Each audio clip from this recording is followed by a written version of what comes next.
በስመ አብ ወወልድ ወመንፈስ ቅዱስ አሐዱ አምላክ።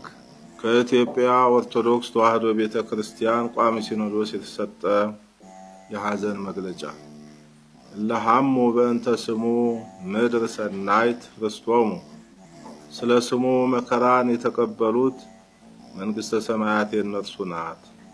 ከዚህ በፊት በአርሲ ሀገረ ስብከት በተለያዩ ወረዳዎች የበርካታ ኦርቶዶክሳውያን ወገኖቻችን ሕይወት በመጥፋቱና ከሞት የተረፉትም ከቤት ንብረታቸው ተፈናቅለው ወደ አጎራባች ከተሞች ተሰደው ለረሃብና ለእርዛት ተጋልጠው እየኖሩ መሆኑ ይታወቃል።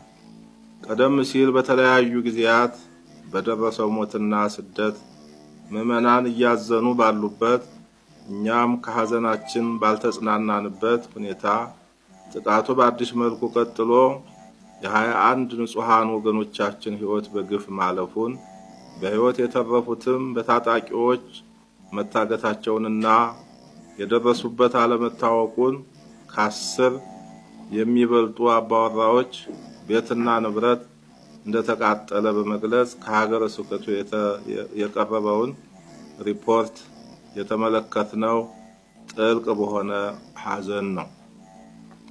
አገር ሰላም ብለው የሚኖሩት ከምንም ጉዳይ ጋር ንክኪ በሌላቸው ኦርቶዶክሳውያን ልጆቻችን ላይ ይህን አስነዋሪ ድርጊት የፈጸሙት አካላትም ግድያውን በሃይማኖት ስም ይፈጽሙት እንጂ የሃይማኖት ሰዎች ግን አይደሉም። ዓላማቸውም በሀገራችን ለረጅም ዘመናት ተከባብረው አብረው በኖሩት የሃይማኖት ተቋማት መካከል ግጭትን መፍጠር ነውና የሁሉም ሃይማኖት ተከታዮች በጋራ ልናወግዛቸው ይገባል።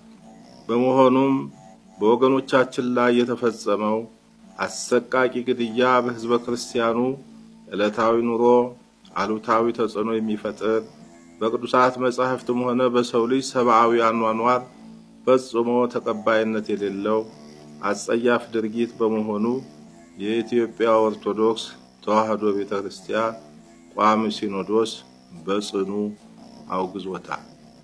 በምስራቅ አርሲ ሀገረ ስብከት በተደጋጋሚ እየተፈጸመ ያለው ሞትና መፈናቀልም ኦርቶዶክሳውያን ልጆቻችን በየትኛውም የሀገራችን ክፍል በነጻነት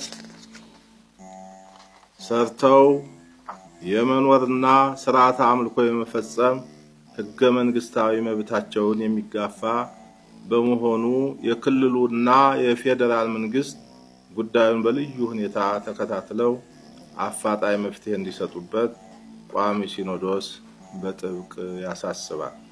ፍርድን በመሻት የሚጮኸው ስለ ስሙ መከራን የተቀበሉት የንጹሃን ደም ተገቢውን ፍትህ ይፈልጋልና ይህን አስነዋሪ ድርጊት የፈጸሙት አካላት በሕግ እንዲጠየቁ ወደፊትም ክቡር የሆነው የሰው ልጅ ሕይወት እንዳይጠፋ የዜጎች ሀብትና ንብረት እንዳይወድም መንግስት የዜጎችን ደህንነት የማስጠበቅ ተግባሩን እንዲያከናውን ቋሚ ሲኖዶስ ጥሪውን በአጽንኦት ያስተላልፋል።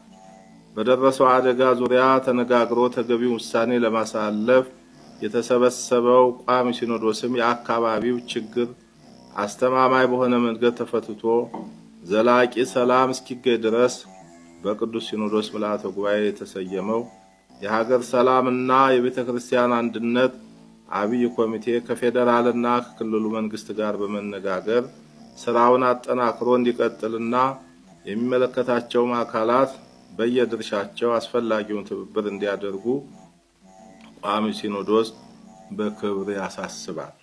የክልሉ መንግስትና የአካባቢው መስተዳድርም ችግሩን ለመፍታት እያደረገ ያለውን ጥረት አጠናክሮ እንዲቀጥልና ወደፊትም ችግሩ እንዳይደገም ከመሰረቱ መፍታት የሚያስችል እርምጃ እንዲወስድ ቅዱስ ቤተክርስቲያናችን በአጽንኦት ትጠይቃለች። በመጨረሻም ስለ ስሙ በስጋቸው መከራ በመቀበል ሕይወታቸውን ባጡት ኦርቶዶክሳውያን ልጆቻችን ሞት የተሰማንን መሪር ሐዘን እየገለጽ ልዑል እግዚአብሔር ዕረፍተ ነፍስን እንዲሰጥልን ቤተሰቦቻቸውንም እንዲያጽናናልን እንጸልያለን። የኢትዮጵያ ኦርቶዶክስ ተዋሕዶ ቤተክርስቲያን ቋሚ ሲኖዶስ የካቲት 22 2018 ዓ.ም አዲስ አበባ ኢትዮጵያ።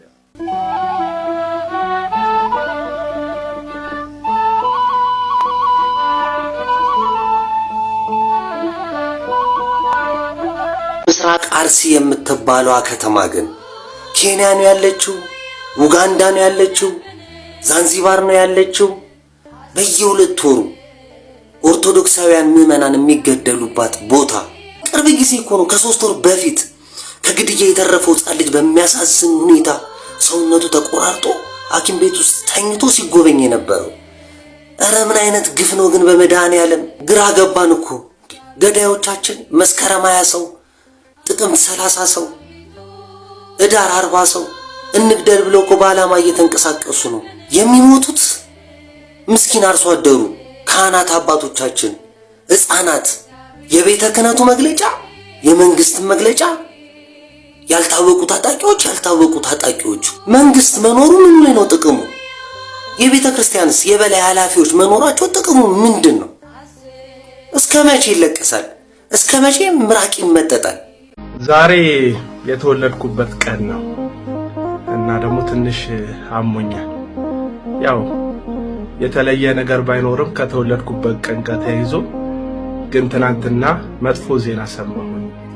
እሱም ደግሞ በአርሲ የሚገኙ የኦርቶዶክስ ክርስቲያን እምነት ተከታዮች በአንዳንድ ጽንፈኛ አክራሪዎች እየተገደሉ እንደሆነ ሰማሁ። እኔ በሰማሁት በደረሰኝ ኢንፎርሜሽን ወደ 27 አካባቢ የሚያክሉ ሰዎች እንደሞቱ፣ 7 የሚያክሉ ሰዎች ከባድ የአካል ጉዳት እንደደረሰባቸው ሰማሁና ምድራችን ላይ ምን እየተደረገ እንደሆነ አላውቅም። እንደ ክርስቲያን ስለ ክርስቶስና ስለ ስሙ መስዋዕት መሆን ሰማዕት መሆን እንደሆነ ባምንም ግን ማንም ጽንፈኛ አክራሪ ነኝ የሚል ግለሰብ እየተነሳ እኚህን ክርስቲያን ወገኖቼን ሲገድል ዝም ብሎ የማየት የህሊና ሞራል የለኝም። ስለዚህ በአርሲ እየተካሄደ ስላለው ግድያ፣ እየተሰደዱ ስላሉ ኦርቶዶክሳውያን መንግስት ድምጹን እንዲያሰማ፣ ፍትህ እንዲያደርግ፣ ሰላማቸውን እንዲያስጠብቅ፣ በገዛ ሀገራቸው ላይ በጽንፈኛ አካሎች መሞትና መሰደድ እንደሌለባቸው ላሳስብ ነው ይሄንን የማደርገው። እንግዲህ ይሄንን ቪዲዮ ኮፒ ሊንክ አድርጉ።